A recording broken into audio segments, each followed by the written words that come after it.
लेकिन इसमें कुछ इंग्रेडिएंट्स ऐसे हैं जो हम नहीं खा सकते, so unfortunately we want to try but we can't. अस्सलामुअलैकुम जी, अस्सलामुअलैकुम। क्या हाल चाल है? उम्मीद है आप सब ठीक ठाक होंगे और मैं हाजिर हो चुकी हूँ एक नए व्लॉग के साथ। तो चलिए स्टार्ट करते हैं। शुरू करते हैं बिना किसी डेडिकेशन के। तो आज मेरा प्लान था कुछ ग्रॉसरी शॉपिंग करने का, तो चले मेरे साथ और मैं आपको दिखाती हूँ कि इंटरनेशनल स्टूडेंट अपनी वीकली ग्रॉसरी शॉपिंग कैसे करते हैं और ये कितने में होती है। यहाँ पर जी मैं पहुँच चुकी थी और सेकंड फ्लोर पे ग्रॉसरी स्टोर था, तो मैं अभी उसकी तरफ जा रही हूँ और मैंने यहाँ से अपने लिए ट्रॉली ले ली थी। और उसके बाद जी मैं सबसे पहले आ गई थी ब्रेड सेक्शन में, बट मुझे यहाँ पे बिल्कुल भी फ्रेश ब्रेड्स नहीं दिख रही थी, so I started to moving towards the fruit section. और आप देख रहे हैं कि फ्रूट्स काफ़ी फ्रेश हैं और यहाँ पे जिस भी चीज़ का जो भी रेट आपको नज़र आएगा तो आप उसको 41 से मल्टीप्लाई करके पीकेआर में कन्वर्ट कर सकते हैं। फिर जी मैं आ गई थी एग्स लेने के लिए, बिकॉज़ मेरे पास एग्स ख़त्म हुए हुए थे, तो यहाँ पे मैंने ली है जी 22 आरएमबी की एक 30 एग्स की ट्रे, जो कि ऑलमोस्ट पाकिस्तानी रुपीज़ में 902 रुपीज़ की बनती है। तो आपने मुझे लाज़मी बताना है जी कि पाकिस्तान में इस टाइम अंडों का रेट क्या चल रहा है। उसके बाद चलते हैं जी, अब मुझे चाहिए थे कुछ प्याज़, तो प्याज़ यहाँ पे 1.78 आरएमबी के पर चिन थे, यानी 500 ग्राम्स। तो मैंने यहाँ पे कुछ प्याज़ उठा लिए थे, बट ये प्याज़ बहुत बड़े-बड़े थे तो मुझे अच्छे नहीं लगे, so I just picked a few and I thought कि मैं इसके बाद दोबारा दूसरे ग्रोसरी स्टोर से जाके और प्याज़ खुद से उठा लूँगी, बिकॉज़ ये बहुत बड़े और बहुत जल्दी ख़राब हो जाते हैं। उसके बाद जी मैंने सैलेड के लिए थोड़ी-सी गाजरें उठा ली थी और आप देख सकते हैं यहाँ पे कैरेट्स एंड रेडिश कितने सारे कलर्स की हैं और बहुत ही अच्छी लगती हैं। मेरे पास अदरक भी ख़त्म हो गया था, तो मैंने 1 पैकेट अदरक का भी उठा लिया। उसके बाद जी आगे हम चलते हैं और मुझे यहाँ पे सैलेड के लिए खीरे लेने थे और काफ़ी सारे टाइप के क्यूकम्बर आपको नज़र आ रहे हैं। फिर जी मैं आ गई थी ग्रीन सेक्शन में, जहाँ से मुझे चाहिए थी पालक, धनिया और ऐसी सब चीज़ें, और मुझे ग्रीन्स बहुत ज़्यादा पसंद हैं। आपको ग्रीन्स पसंद हैं या नहीं? आपने मुझे कमेंट सेक्शन में लाज़मी बताना है। उसके बाद जी मैंने धनिया उठा लिया था, थोड़े लेट्स लीव उठा लिए थे और मैंने लेट्स लीव्स लेने के बाद जी मुझे याद आया कि मुझे पालक भी लेनी है, बिकॉज़ अभी चाइना में इस टाइम पे मेरी सिटी में काफ़ी ज़्यादा बारिशें हो रही हैं।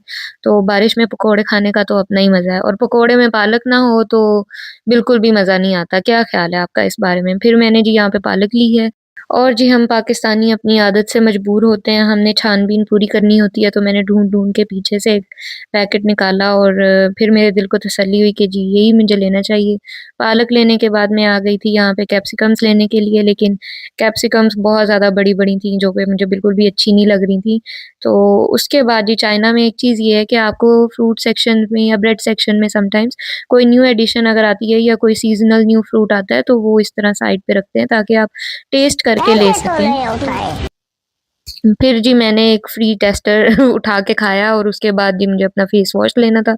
फेस वॉश लेने के बाद मैं यहाँ पे आ गई थी शैम्पू एंड कंडीशनर सेक्शन में आपको दिखाने के लिए। उसके बाद जी चलते-चलते मैं पहुँच गई थी सॉसेस के सेक्शन में और यहाँ पे केचअप्स लेने थे मुझे। केचअप्स उठाने के बाद मैं यहाँ पे आ गई थी चीज़ सेक्शन में, और उसके साथ यहाँ पे आपको बहुत सारे पिकल्स नज़र आ रहे होंगे। चाइनीज़ हर चीज़ का पिकल बना देते हैं। फिर जी यहाँ पे मीट सेक्शन आ गया, ये चिकन हलाल नहीं है, सो मैंने नहीं लिया। उसके बाद जी मैं यहाँ पे आ गई थी सी फूड सेक्शन की तरफ, जो कि मुझे बिल्कुल भी पसंद नहीं है। I am not a seafood lover, but अगर आप चाइना में रह रहे हैं तो आपको सी फूड की बहुत सारी वैरायटी मिल जाएगी, बहुत सारी टाइप की फिशेज़ आपको मिल जाएँगी। उसके अलावा जी आपको यहाँ पे क्लैम्स मिल जाएँगे, क्रैब्स मिल जाएँगे, हर किस्म का सी फूड आपको यहाँ पे मिल जाएगा, लॉबस्टर्स भी मिल जाएँगे। यहाँ पे बहुत सारे चाइनीज़ जो हैं वो फिशेज़ ले रहे थे, और ये बहुत अच्छी चीज़ है कि आप फ्रेशली अपने लिए पिक कर सकते हैं, जो आपको अच्छा लगे आप वो ले सकते हैं। उसके बाद जी मैं बिलिंग काउंटर की तरफ आ गई थी, वहाँ पे काफ़ी रश था, तो मैंने सोचा कि क्यों ना जी जल्दी-जल्दी हम सेल्फ सर्विस स्टेशन से अपना बिल करते हैं और फिर जल्दी-जल्दी निकलते हैं यहाँ से, क्योंकि मौसम का कुछ पता नहीं है, किसी भी टाइम बारिश हो सकती है। तो इसलिए जी मैंने यहाँ पे अपना बिल किया, जो कि मेरा बना था ऑलमोस्ट 77 आरएमबी, जिसकी मैंने पेमेंट की है, और ये अराउंड ना 3200 रुपीज़ बनता है पाकिस्तानी पैसों में। तो आपने मुझे बताना है अगर आप ये चीज़ें पाकिस्तान में खरीदते हैं तो आपका बिल कितना बनता? ठीक है जी, उसके बाद हम यहाँ से निकल चुके थे और अब थोड़ा-सा आप मौसम को देखें कि काफ़ी हसीन हो रहा है। मैंने यहाँ पे अपनी बाइक स्टार्ट की है और उसके बाद जी मैं चल दी थी अपनी डॉर्मेट्री की तरफ और शॉपर काफ़ी ज़्यादा हेवी हो रहा था, तो मैं उसको बार-बार लिफ्ट में रख रही थी और जी यहाँ पे मैं अपने फ्लोर पे पहुँच चुकी हूँ। रूम पहुँचने के बाद सबसे पहले जब तक मैं ग्रोसरीज़ को उनके ठिकाने पे ना लगा दूँ, तो मुझे तब तक चैन नहीं आता है। मैंने हर चीज़ को प्रॉपर्ली अरेंज कर दिया था फ्रिज के अंदर और इसके बाद जी स्नैक्स लेने के लिए मैं आ गई थी हाओशियांग लाई पे। तो हाओशियांग लाई के स्टोर्स आपको चाइना में बहुत हर ऑलमोस्ट 500 मीटर्स पे आपको मिल जाते हैं। चलें जी, यहाँ पहुँचने के बाद जी मैंने सबसे पहले अंदर जाते ही अपने लिए एक बास्केट उठा ली थी। किमची फ्लेवर्ड स्नैक है, चिप्स हैं जो कि मैं रिकमेंड कर सकती हूँ पाकिस्तानी अगर कुछ या मुस्लिम लोग अगर खाना चाहते हैं because kimchi is a kind of Korean pickle, so ये आप लोग खा सकते हैं। ये एक कोई न्यू बिस्किट है जो मैंने अचानक से देखा है, सो आई वांट टू ट्राई और मैं ट्राई करने के बाद आपसे एक्सपीरियंस भी शेयर करूँगी।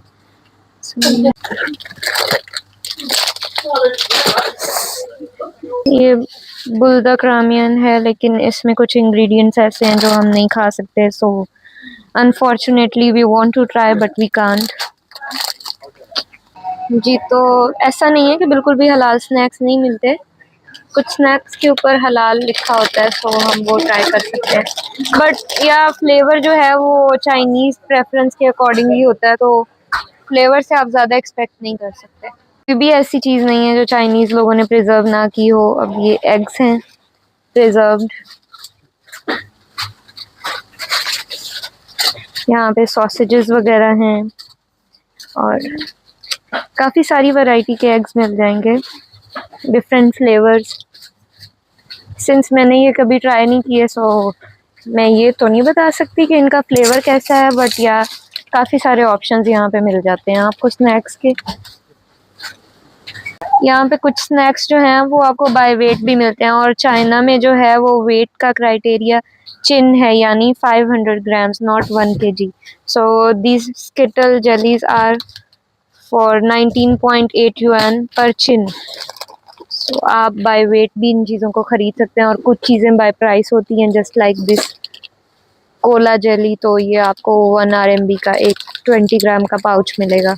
उसके बाद जी मेरी फ्रेंड को कुछ चॉकलेट्स चाहिए थी जो कि हमें मिल चुकी हैं और फाइनली अब हम यहाँ से चलते हैं और बिल करवा चलें जी। इसके साथ ही मैं बिलिंग काउंटर पे पहुँच गई थी और यहाँ पे मैं भी लाइन में खड़ी हो गई थी और अपनी टर्न का इंतज़ार कर रही थी। मेरी टर्न आते ही मैंने अपनी जो है वो बास्केट दी है और उसके बाद जी मेरा बिल होना स्टार्ट हो गया है। तो आप देख सकते हैं कि बहुत ज़्यादा कॉस्टली नहीं होते हैं ये स्नैक्स, तो मेरा टोटल बिल भी कुछ ज़्यादा नहीं था। यहाँ पे जी बिल करवाते-करवाते मेरी फ्रेंड ने मुझे आइडिया दिया कि जी हमारे 10 सब्सक्राइबर हो चुके हैं, तो क्यों ना हम इस चीज़ को सेलिब्रेट करें। तो यहाँ से हमने अपने स्नैक्स खरीदे और बिल वगैरह करवाने के बाद जी हम लोग चले गए थे पास ही एक और स्टोर पे। सो जी उसके बाद हम दूसरे स्टोर पे आ गए थे और यहाँ पे मुझे एक अच्छा-सा केक या कुछ पेस्ट्री वगैरह चाहिए थी और वो देखते-देखते हमें यहाँ पे कुछ हैमबर्गर और हॉट डॉग्स वगैरह नज़र आए, जो ऑब्वियसली हलाल नहीं थे बट दिखने में बहुत ज़्यादा मज़े के लग रहे थे। तो हमने वहाँ पे और चीज़ों को देखा और मेरी फ्रेंड को बोबा टी भी नज़र आ गई। सो हमने काफ़ी सारी चीज़ों को देखा और यहाँ पे फिर मैंने जो है वो अपने लिए केक लिया। तो जी केक का बिल भी करवाने के बाद हम लोग यूनिवर्सिटी के लिए वापस आ चुके थे और यहाँ पे जी हम अब अपनी डॉर्मेट्री की तरफ जा रहे हैं। हमारी यूनिवर्सिटी में एक रूल है कि हमें रात 11 बजने से पहले-पहले यूनिवर्सिटी के अंदर वापस आना लाज़मी है और अगर हम नहीं आते हैं तो हमें इसके लिए फ़ाइन किया जाता है। अगर आपकी यूनिवर्सिटी में भी ऐसा कोई रूल है तो आप मुझे कमेंट्स में ज़रूर बताएँ। उसके बाद जी रूम आने के बाद मैंने इस छोटे से केक को कैंडल्स के साथ डेकोरेट किया और thank you so much guys for subscribing to my channel और इंशाल्लाह हम यूँ ही एक फैमिली की तरह बढ़ते रहेंगे। और इसके साथ ही आज का मेरा ये व्लॉग यहाँ पे एंड हुआ। अगर आपको कुछ भी अच्छा लगा हो तो ज़रूर से comment, share, like and subscribe. Bye bye, अल्लाह हाफ़िज़।